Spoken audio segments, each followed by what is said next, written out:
Hello and welcome. Before I introduce this week's guest, I just want to take a moment to share a recommendation with you.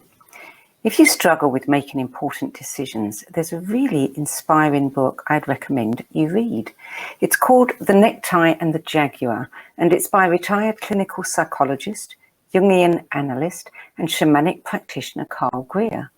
In addition to revealing how he tapped into the wisdom and power of unseen worlds for guidance and inspiration, Carl's fascinating memoir offers some valuable keys and questions that inspire the kind of thinking that guides you effortlessly on your own path to transformation.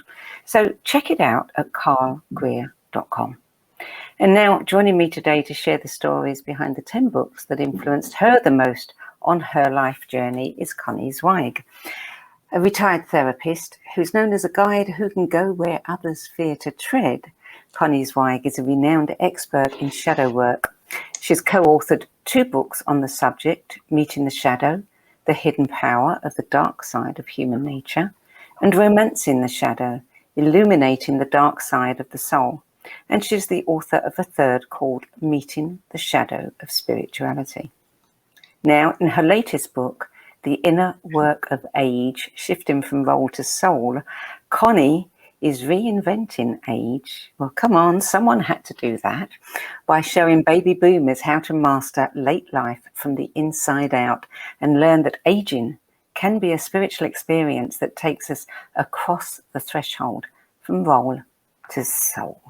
Connie Zweig, welcome. Hi, Sandie. Thank you for having me. It's good to have you here, Connie. I hear your new book is flying off the shelves, and we will be discussing that a bit later towards the end of the show. And honestly, I would recommend you all stay tuned for that, because if the prospect of aging is something that gives you a little twitch inside, you're going to hear some news that you'll be really glad you stayed on for. So, Connie, you've always loved books, but you say you didn't come to fiction until you were in your 60s. I don't know anybody who left it that long before they started reading fiction. So why? What kept you away from fiction? I don't know that something kept me away from it. I think it kept me toward nonfiction, just because I was such a learner and a thinker, and was always kind of on this journey to understand something. And so rather than learning through story, which I now see is so valuable, I was learning through nonfiction in all different categories, depending on where my attention was in those years. So now, what kind of fiction do you read? Well, this year, none at all, because I'm totally focused on the inner work of age. But I was looking at kind of best-selling literary fiction for a long time. And then I kind of got engaged with mysteries, and some of the mysteries then became movies. And so I kind of started to look for the novels that were being made into movies. And that was kind of fun to see how they were created so differently in this different media. But the books that have really influenced me, Sandie, have not been fiction, even though I know people learn so much from literature. That has not been my path. It's really been nonfiction. Yeah, I think that's the case for most contributors to the No BS Spiritual Book Club. The ones that really move them along in life are definitely non-fiction books. So let's start with yours. And you've started with an absolute classic, one that appears again and again, no surprise, on this show and in the club's online pages. And it is Be Here Now by Ram Dass. And you say, and all his later books.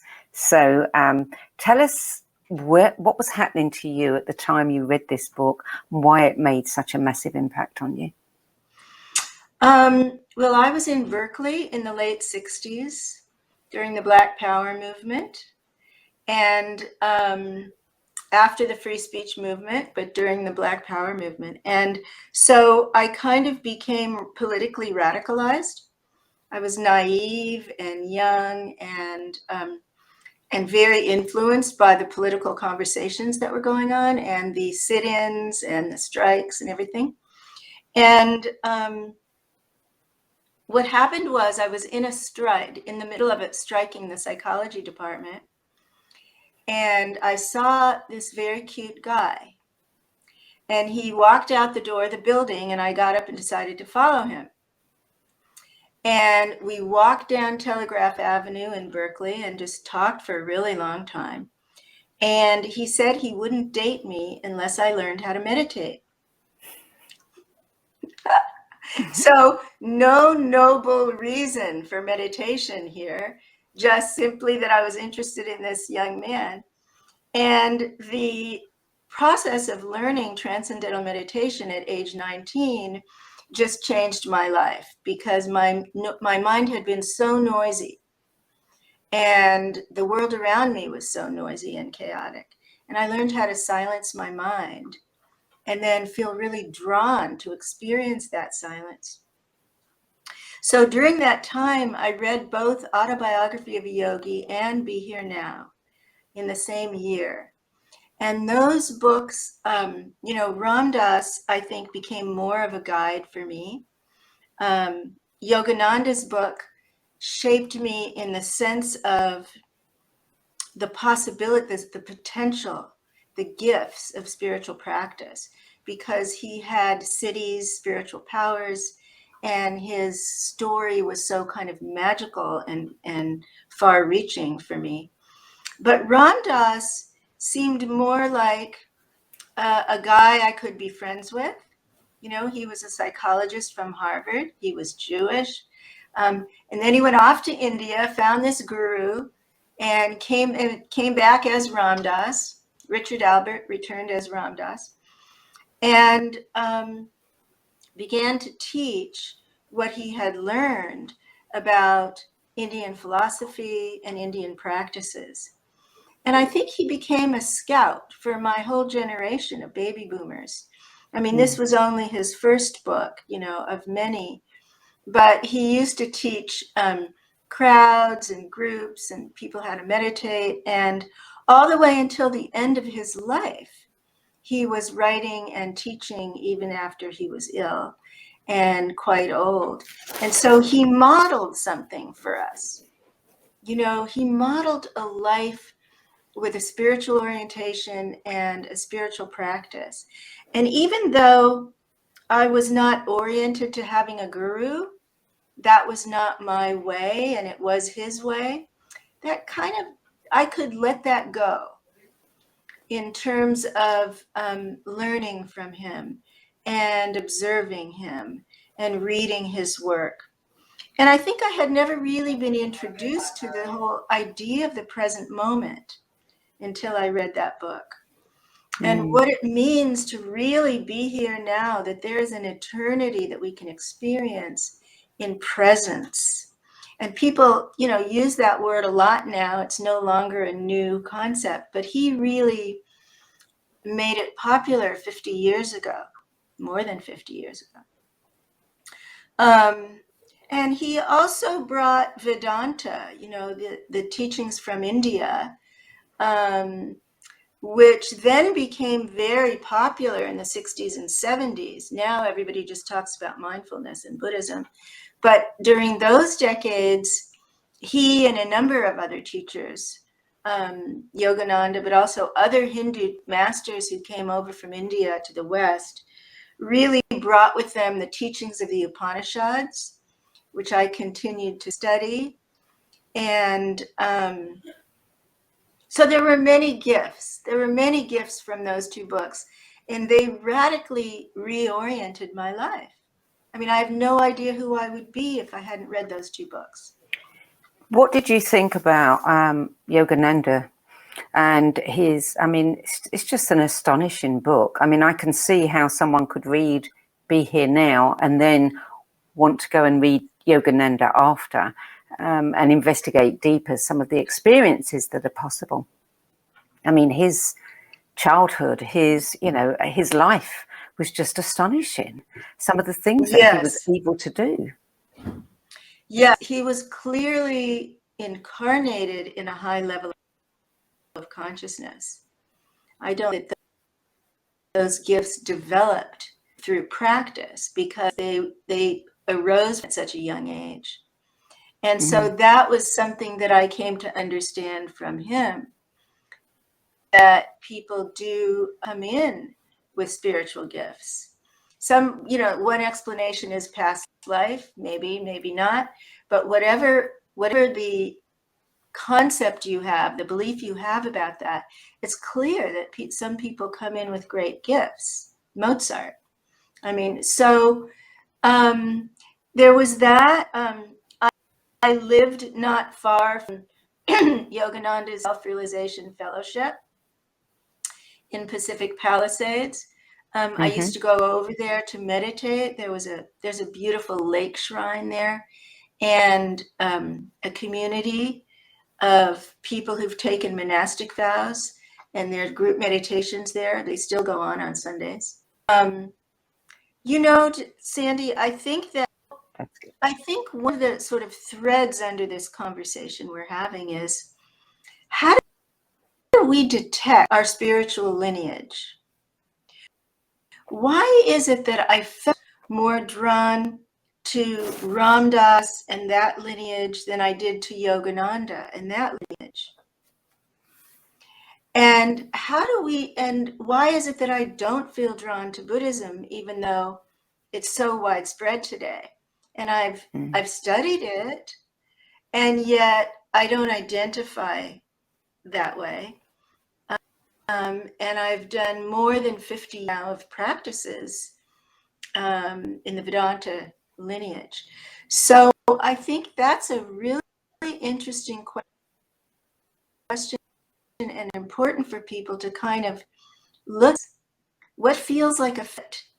It's kind of what we do when we're looking for a romantic partner. Look for that feeling of a fit. We call it compatibility, but it's more intuitive. It's not about interests. It's about this intuitive vibe. And I think that happens as well in our spiritual lives, whether we're looking for community or a teacher or teachings. And for me, one of the things I spent my career exploring the shadow, which is Carl Jung's term for the unconscious. And in the 80s, a lot of spiritual teachers were acting out their shadows. There were many scandals of sexual abuse, financial abuse, emotional coercion. And at the same time, the Catholic clergy was in this gigantic scandal about childhood sexual abuse by priests. And so that's why I wrote Meeting the Shadow of Spirituality, because how can people be awake or in a higher level of consciousness and also be acting out destructive or self-destructive parts of themselves?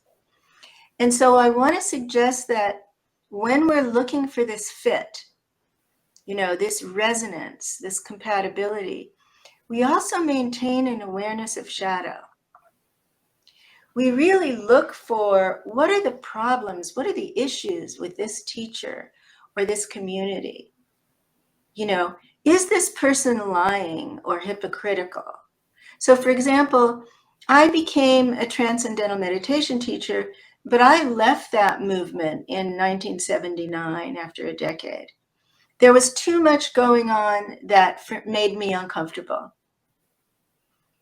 and didn't feel like a fit anymore.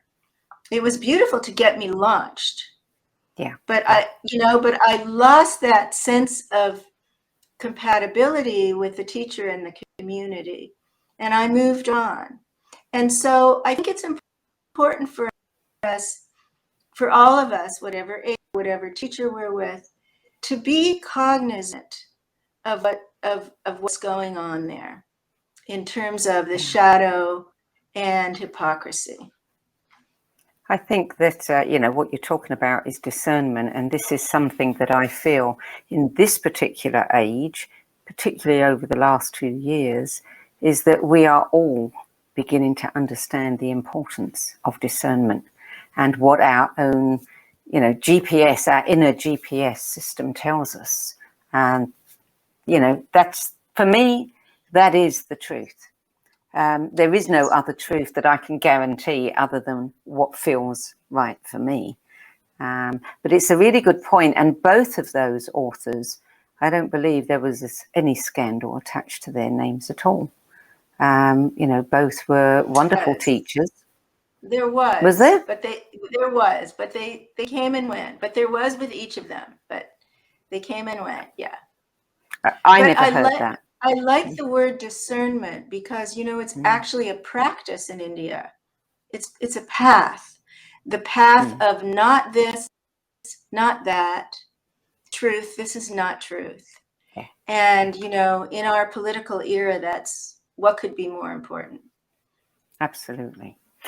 You kind of previewed one of the next book on your list, which is Carl Jung, Memories, Dreams and Reflections. It's interesting how the first 3 books on your list, and I know you didn't necessarily put them in any particular order, but the first 3 have been late out of the starting gate as far as this book club's concerned, because they did not show up a lot in the first year. But in the last 6 months, these 3 books are turning up again and again and again. That's funny. Yeah. So tell us what you got. Obviously, you are a retired therapist. What did you get out of Jung's autobiography? Well, when I went back to graduate school in my 40s to study psychology, I needed to find a psychological orientation that connected to something beyond ego, because I'd already been meditating for decades. And there was transpersonal psychology, humanistic psychology in those years. I discovered that Jung wrote about the self, which he called the transpersonal center in the psyche. And when I read his autobiography, it was so transparent and vulnerable. He wasn't hiding. He wasn't defending against his issues and trying to keep himself on a pedestal and carry a projection. It was a very kind of open exploration of his conscious and unconscious process. And, he's written 20 volumes of collected works. Basically he sort of dumped his mind onto the page throughout his life. He was just always writing everything he was learning and seeing and observing. And so there's an incredible, rich treasure there from a man who notes when his ideas evolve and change. He acknowledges when they evolve. He explores the psyche, I think, in a way that, took some of Freud's insights and totally expanded them into other realms. And there are shortcomings in Jungian psychology.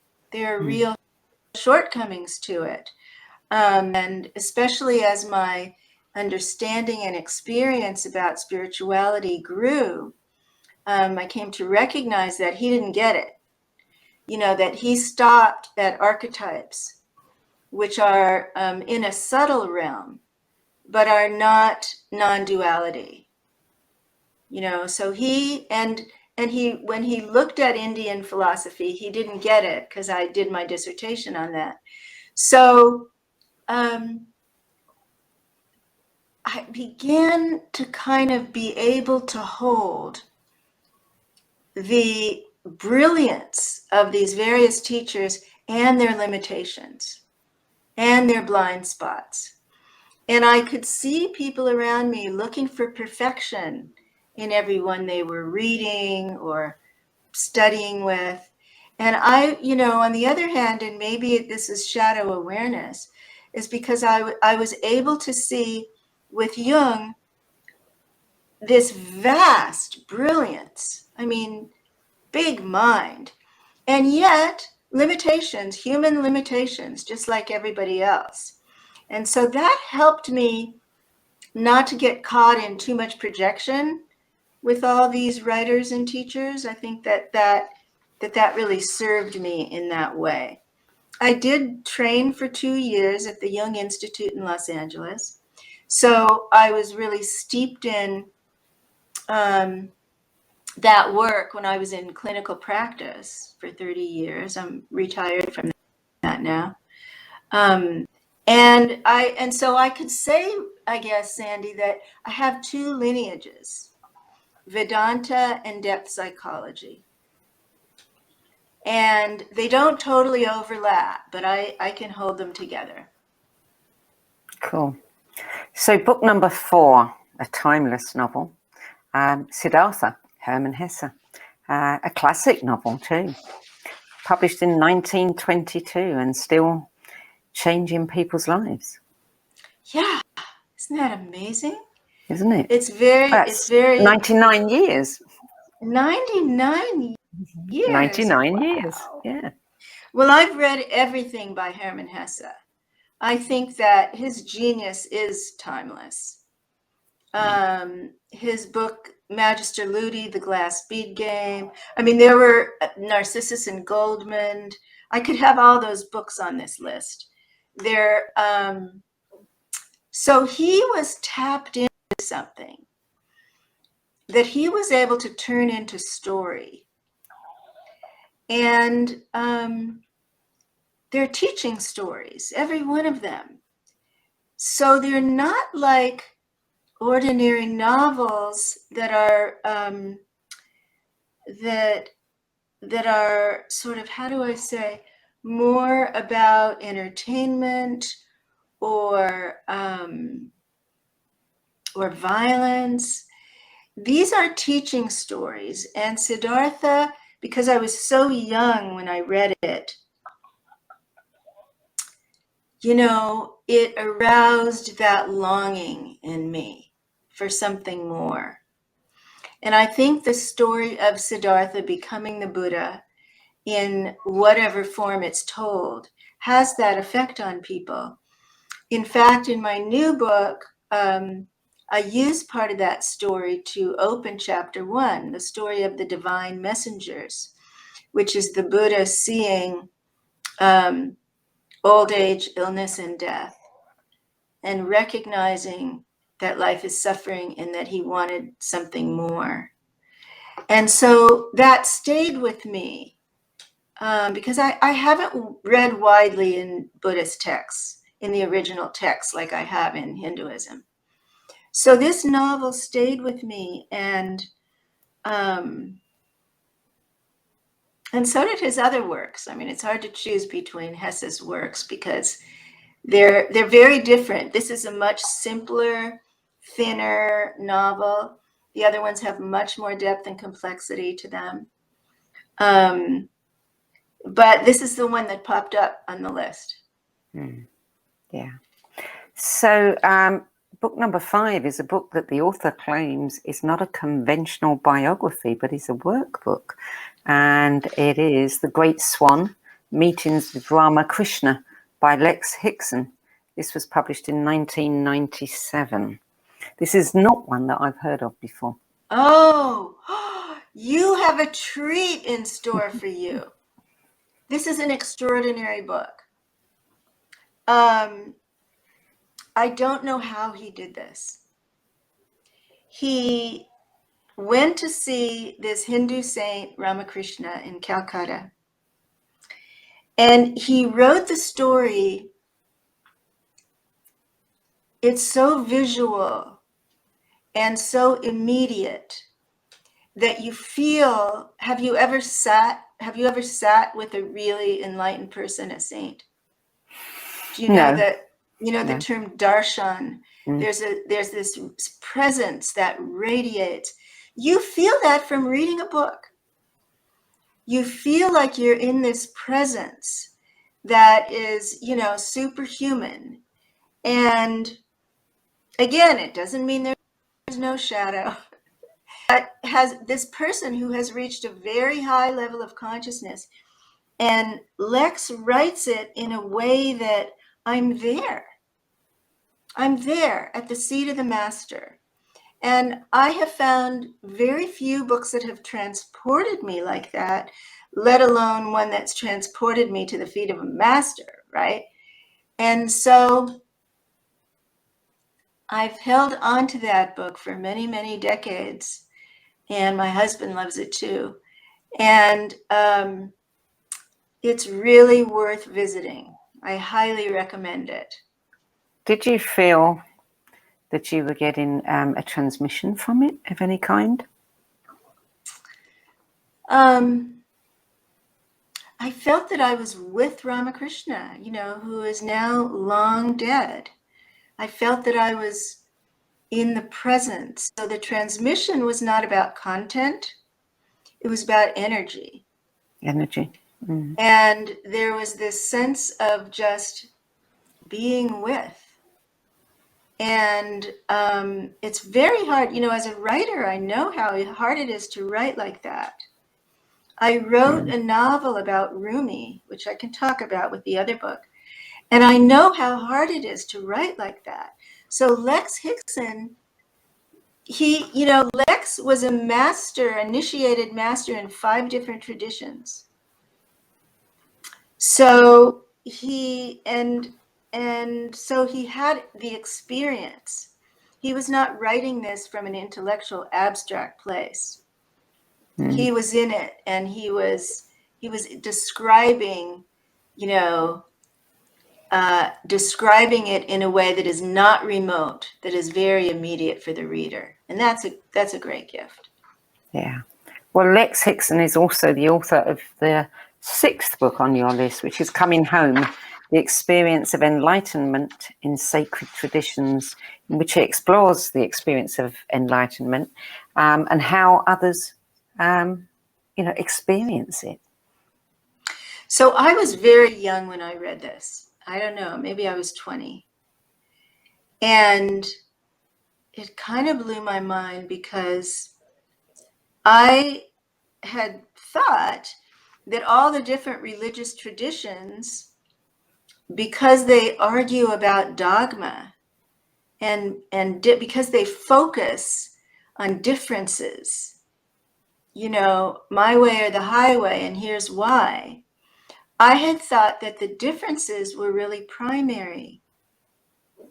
And, I grew up Jewish, but here I am exploring Hinduism for more than 50 years.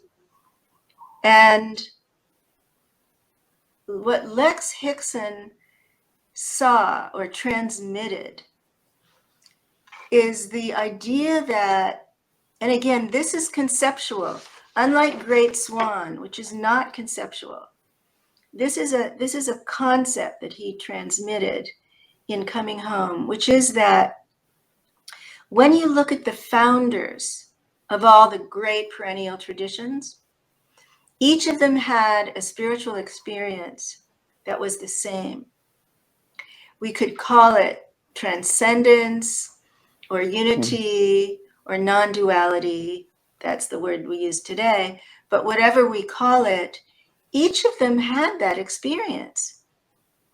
And then it was communicated in the culture and the time in which they lived. And so it took on different forms, different colors, different emphases, different shoulds, right? Different precepts. But that primary experience of transcendence is at the core of all the traditions. And it gets lost in organized religion. You don't hear about that in Judaism and Christianity and Islam, right? It gets lost. But if you look in the mystical streams of those traditions, there it is. In the mystical streams, the practices all have that purpose. And so he was really onto something there. And, it reoriented me in my understanding about what was going on and my dedication to my own experience.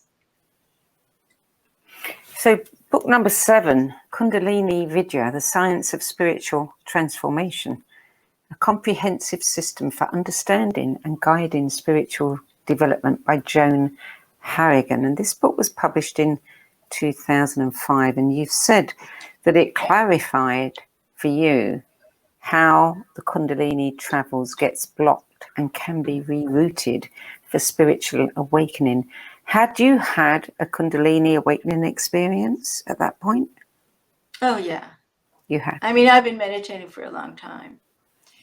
And eventually I went and studied with Joan and received initiations from her. The book is a map. And it's a map that I haven't seen anywhere else. There are lots of books out about Kundalini, but they're either sort of memoirs or conceptual books. And Joan's teacher was the holder of the Kundalini lineage in India. And so he passed away a couple of years ago, but he had all this esoteric knowledge about the Kundalini, which he passed on to her.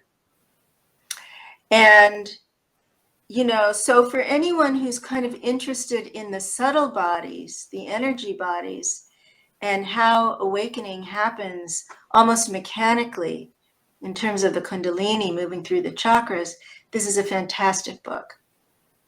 She's not teaching anymore, but this is a fantastic book. And a map, you know, a real map. And some people have told me they can get a sense of where their own evolution is, you know, reflected by being able to see this information. Yeah. Okay. So number 8 is The Essential Rumi, translations by Coleman Barks, published in 2004. And you've definitely immersed yourself in his translations. Yeah. I think Coleman was a channel for Rumi in some way. Although it's very changed, because I read many, many translations, so it's very westernized. But because of that, it was able to reach millions of people. And when I began to read The Essential Rumi and then the later books by Coleman, I would read them at night with my husband before bed. And we would read lots of verses and then go to sleep. And so what happened is that I started to have a series of dreams. And don't forget, I'm a Jungian. I started to have a series of dreams with this man in a kaftan and a turban walking along telling me his story. And I realized it was Rumi. Now, you can say, you know, it was Rumi in me. It's my psyche, right? So it's a part of me. Or you can say more esoterically, metaphysically, it's a visitation from some figure. You know, I don't know. I don't know. But I started to pay attention to the dreams and write them down. And they were telling a whole story about this man's life. And I said to my husband, oh my God, am I supposed to write this? I don't know why this is happening, because I don't write fiction. I don't know how to write fiction. I don't know anything about Islam, for that matter. And the dreams, when the dreams ended, and I looked at all my notes, I saw that there was a story from the beginning to the end. And then synchronicity happened. A flyer came in the mail for a course on Rumi in downtown Los Angeles. So I ran down there, and there was this woman teaching it who was Iranian, Persian, and knew how to speak Farsi. And I told her what had happened, and she said, let's go to the Persian bookstore and see what we can find. And so we found a biography of Rumi that was in Farsi, and she translated it for me, and it was the same story that was in the dream. Wow. I mean, so then I said to my husband, okay, we're going to Turkey. You know, we're going to Konya, where he was from. And we went with a sheikh, a Muslim sheikh, who is in the lineage of Rumi, and his students. He had a lot of American students. And we explored Rumi's life, you know, from the outside. And then I went to UCLA to learn how to write fiction because I didn't have a clue. And so this book, The Essential Rumi, sent me on an 8-year journey. And in year 8, a publisher picked up the novel, A Moth to the Flame. So, you know, there were moments during that time when I wished I had never, ever picked up The Essential Rumi. I mean, there were moments when I kind of felt taken over. And, you know, as if I couldn't complete it. And confused, you know, like, why was this given to me? But there was one moment where I saw, I was working with the verses and I saw the storyline. And I saw his spiritual development in the verses, in the poetry. And that's when I knew I could write the book. So, and Coleman was going to give me his translations because he was blown away by what I was writing. And then he changed his mind at the end. Why? I've never said this publicly. Let's leave it. Okay. But he changed his mind. And but there are, you know, there's another translator and it worked fine. And so that book radically changed my life. Okay. So moving on to book 9, Walking Each Other Home, Conversations on Loving and Dying, Ramdas and Mirabai Bush, which was, I think, the last book published, 2018. I think that was his last. I think that somebody else has published a memoir or something. I think there's one more book, Okay. but this is the last one he actively wrote with her. And it's basically a series of conversations between them. She's a very, very old friend of his. And, you know, he had had a stroke in his 60s. He was confined to a wheelchair for a long time before he died, many years actually. And eventually it was affecting his brain. And he was living on Maui. And so Mirabai would fly from the East Coast to Maui for a while, and they'd work on the book, and then she'd fly back and write it up. She was a friend since his days in India. She was with his guru in India. And so I think the reason that this was profound for me was because I have 72 years of life experience. And while I was writing my new book, I lost 2 friends, 2 really close friends, girlfriends. And so there was a lot of death. This was before COVID, but I was experiencing a lot of loss. And the simple beauty of this book just really pierced my heart. And I actually read it to my friend Linda while she was really seriously ill. I would go there and read it to her. So I was so glad that they did that, and I recommend that book. It's not heady. It's very kind of slow and gentle conversation, and it's very heartful. Book number 10, I mean, really has a very close connection to the work that you're doing and your latest book. I was looking at some videos earlier. And of course, it is Rabbi Zalman Schachter Shalomi. Many call him just Reb Zalman. And I was reading that over 2 decades ago, he felt an uneasiness.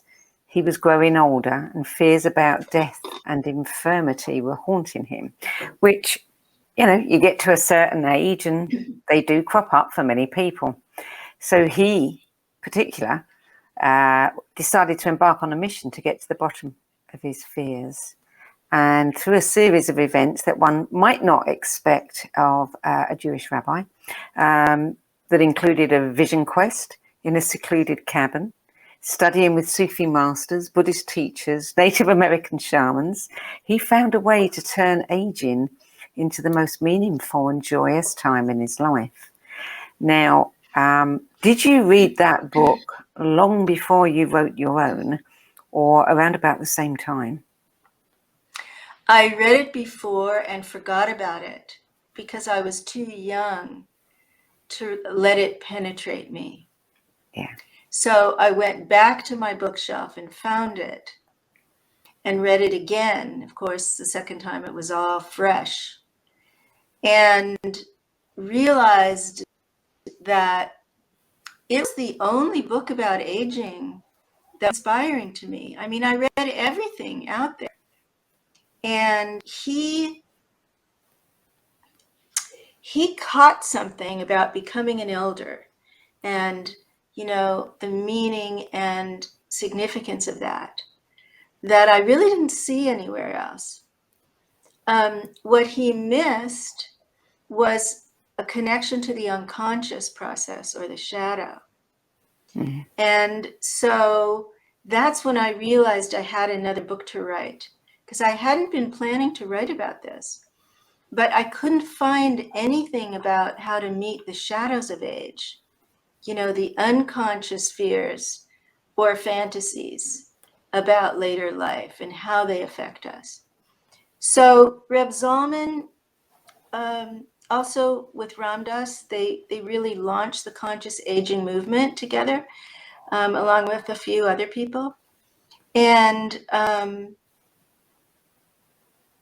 he left an organization called Saging International, SAGE-ING, Saging International, which is an ongoing organization of elders now that offers a 1-year training to become a sage. And so I took that training, and it was beautiful. I really liked it. And it didn't have anything about the shadow. So I see, now that this is my final gift, and it's the contribution that I've kind of been making all along. And now I'm adding that dimension onto the exploration of later life, or we could say midlife and beyond, we could say. Yeah. Well, we should give the title of the book. It is From Aging to Saging, a revolutionary approach to growing older, Rabbi Zalman Schachter Shalomi. And I was watching a video interview with him. I mean, he was quite an extraordinary man. Yes. He was committed to the Gaia hypothesis, to feminism, to full inclusion of LGBT people within Judaism. Yes. He encouraged diversity among his students. There was one thing I heard him say that I had to make a note of because I think it's really important. And he said, "We are cells of the living planet, and we mustn't become cancer cells." And I think this is something that's very relevant today. We need to hear that message. Yeah, he was a high guy. Mm-hmm. He was an open-hearted, wise, spiritually developed man. And he founded a new, as well as Saging International, he started a new kind of lineage in Judaism called Jewish Renewal. So, which is sort of even more liberal than the Reform Judaism. So he left a huge legacy, just in so many ways, not just on impact on people's lives, but in terms of actual organizations that will live on.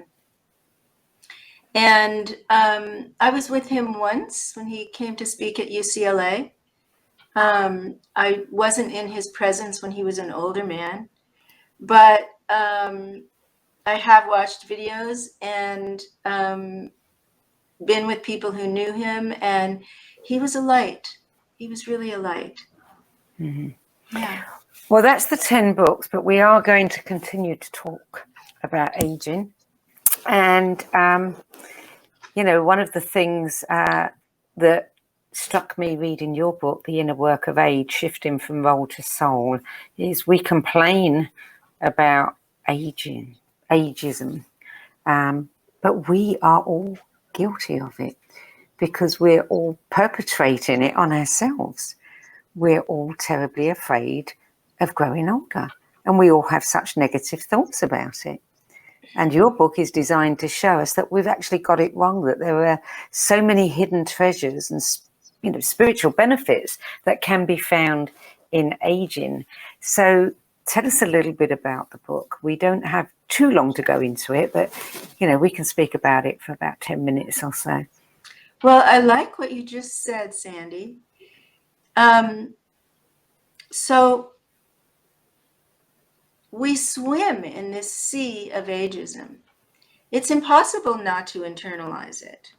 I mean, I can remember when I was a kid seeing people on television just patronizing older adults and laughing at them. I can remember, I know the TV shows. And all my life, I continue to see that in movies. There's ageism in healthcare, in education, in housing. And so, you know, it's impossible not to internalize it in some ways. Some people have a positive model of an elder who's thriving in their 50s, 60s, 70s, 80s, 90s. And that can counter it a bit because they can internalize, they can say, oh, I can see how great it can be. I didn't have that. I didn't have any positive model of an elder. So when I encountered my own internalized ageism, it was a shock to me. And, you know, my work with shadow work is to turn that into an internal character, to personify it. And so I call that the inner ageist.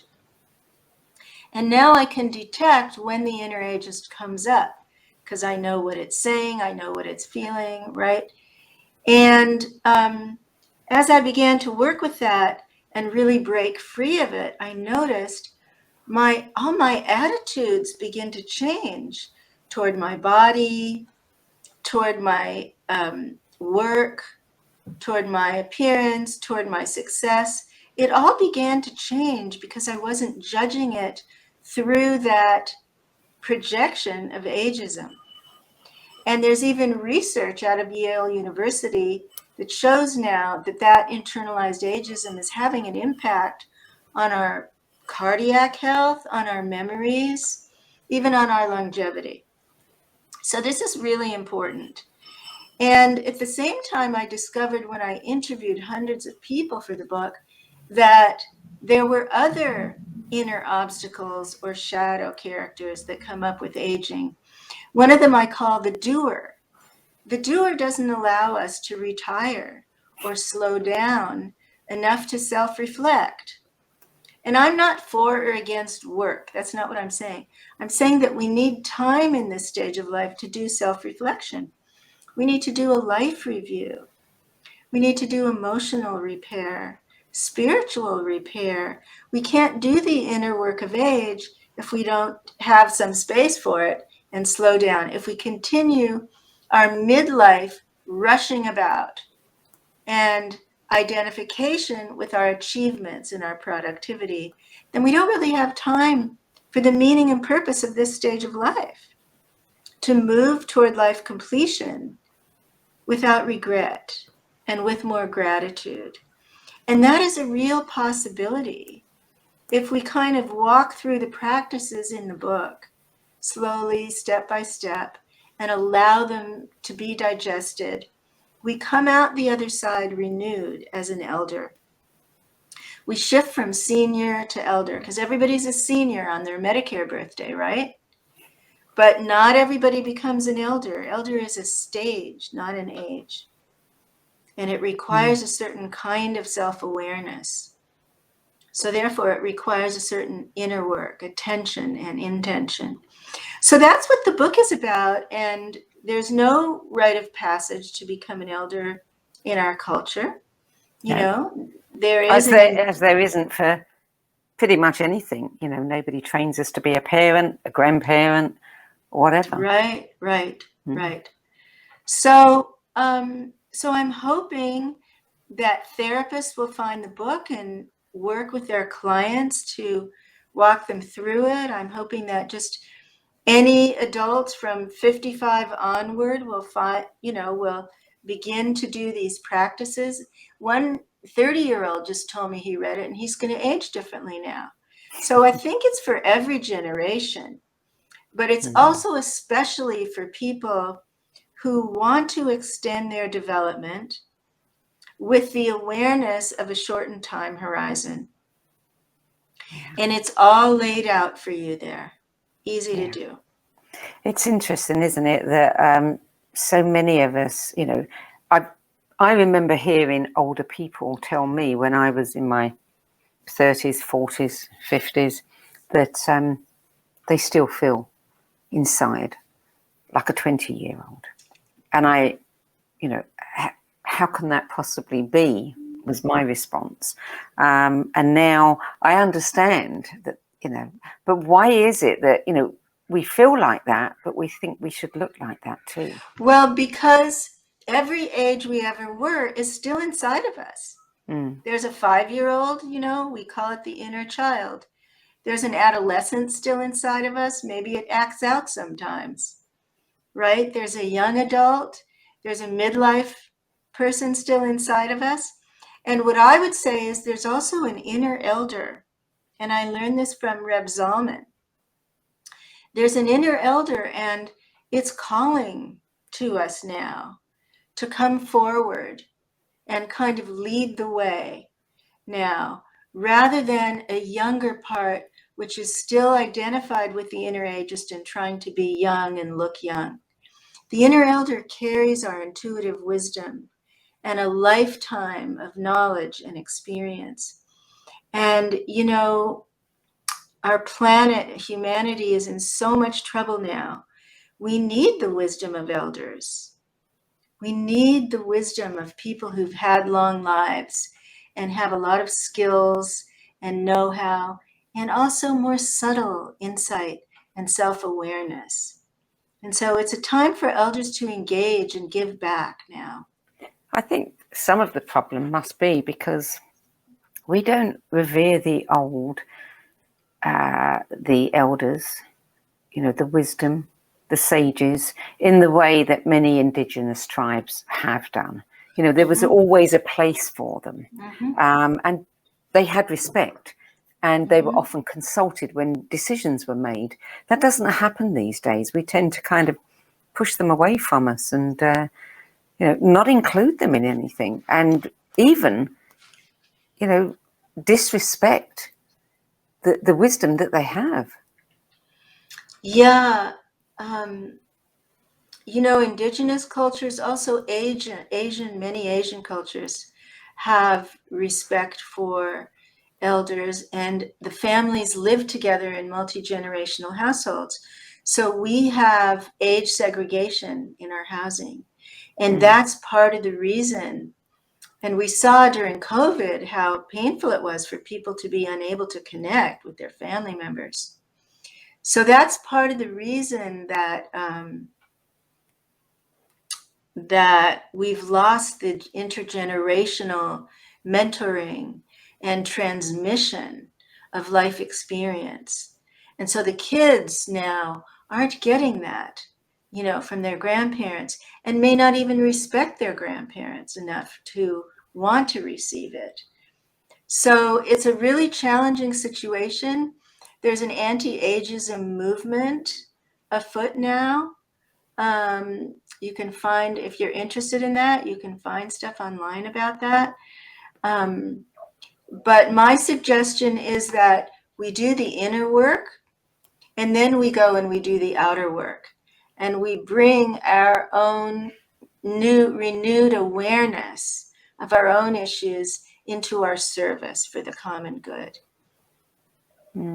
So the book actually explores the obstacles that we encounter in the transition, and it offers psychological shadow work and spiritual practices. Yes. Yes. Yeah. Yeah, each chapter has practices at the end, and as you do them, they build. They build like a rite of passage so that by the end you feel different. In Jungian language, we could say you step into a new archetype. You shift from hero to elder, or from role to soul, from identifying with doing to identifying with your essential spiritual nature. Role to soul. That's the promise.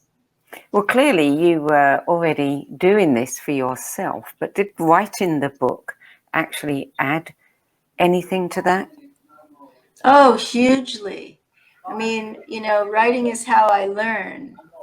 And so now I have to walk my talk, right? And I want people to hold me to account for that. I've got to walk my talk. Absolutely. Absolutely. So why do you think that this book, why now? This book is flying off the shelves. Suddenly, I mean, people for years have been avoiding anything to do with age and anything to do with dying. I mean, you just couldn't sell many books on dying. But suddenly, is it because we're an aging population and there's far more of us, the silver surfers, as we're often referred to? It's not a book about dying. I mean, mortality awareness is important, but it's important so that we can live fully now. Yeah. And so it's a book about the profound potential now in these years between retirement and the end. It's an unprecedented stage of life.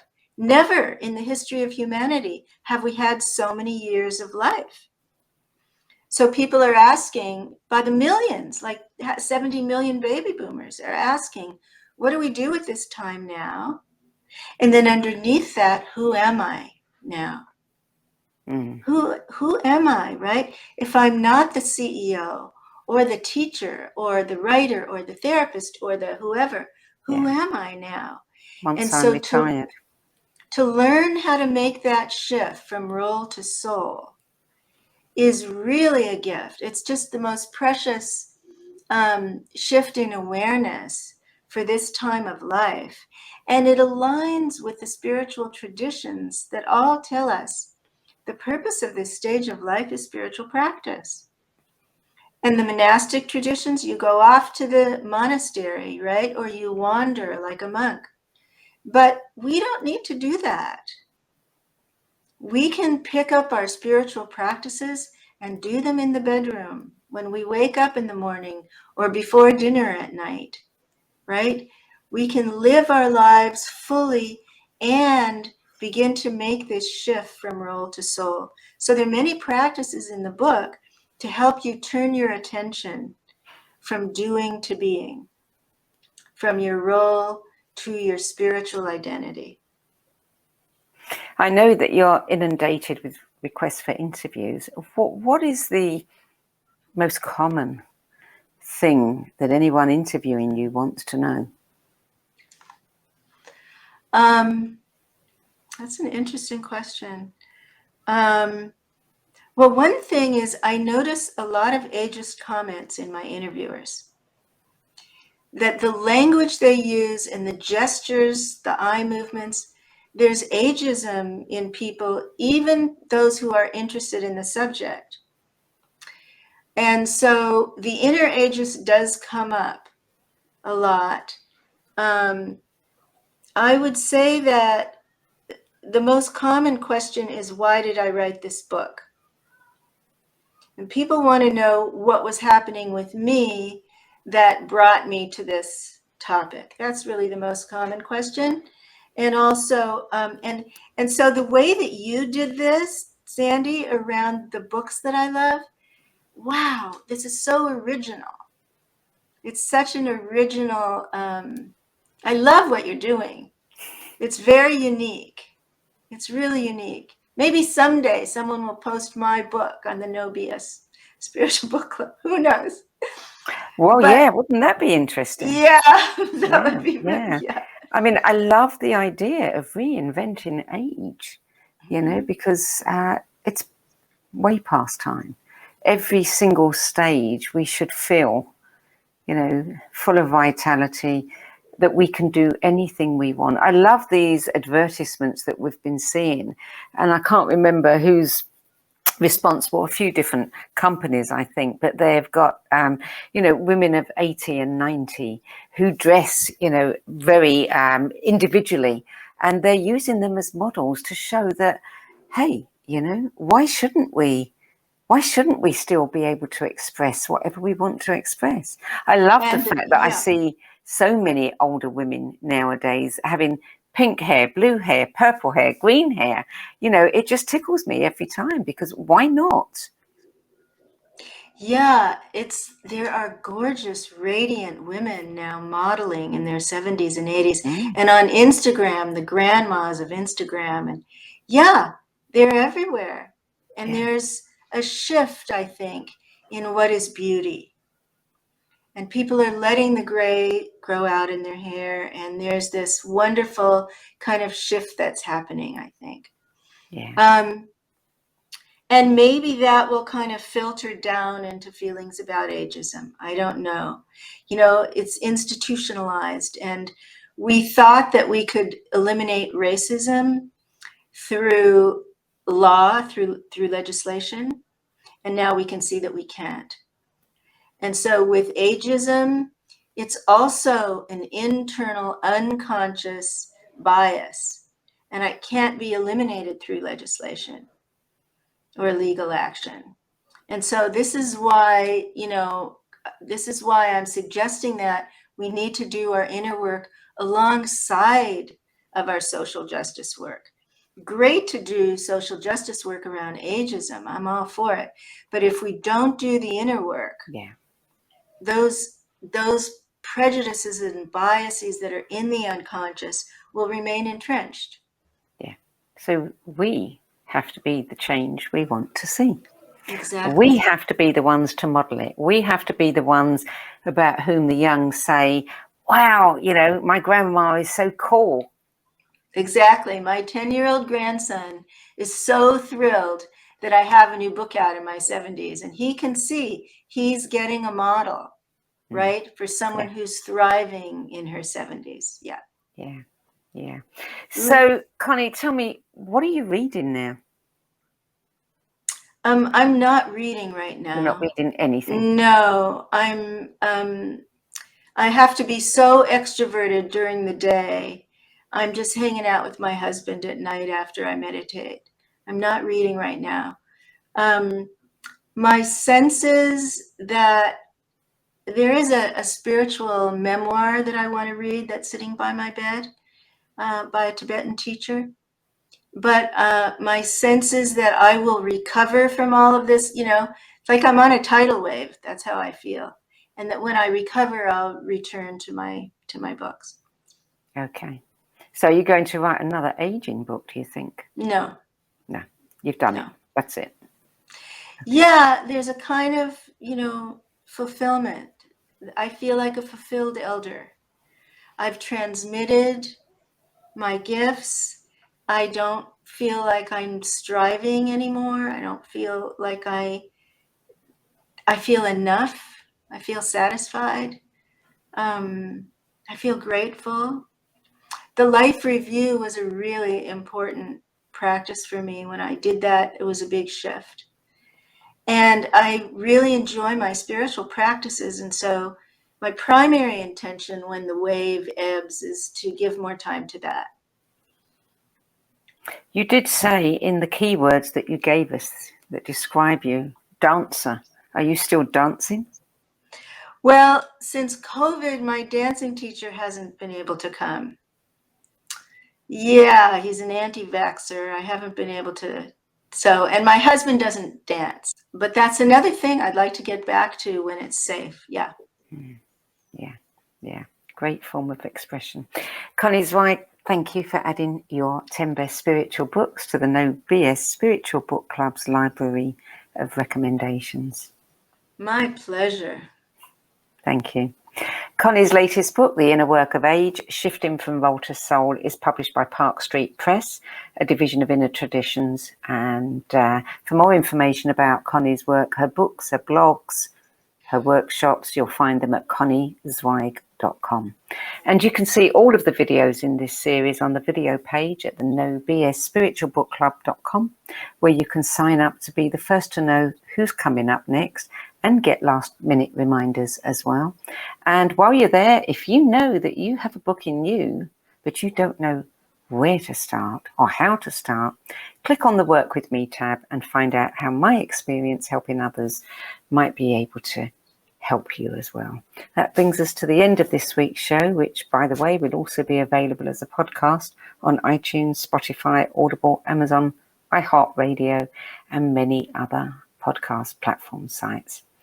I'm Sandie Sedgbeer, and in case you haven't guessed, books are my passion, my life, my love, and I'll be back next week with another episode of the No BS Spiritual Book Club's 10 Best Spiritual Books interview series. Till then, it's goodbye from me.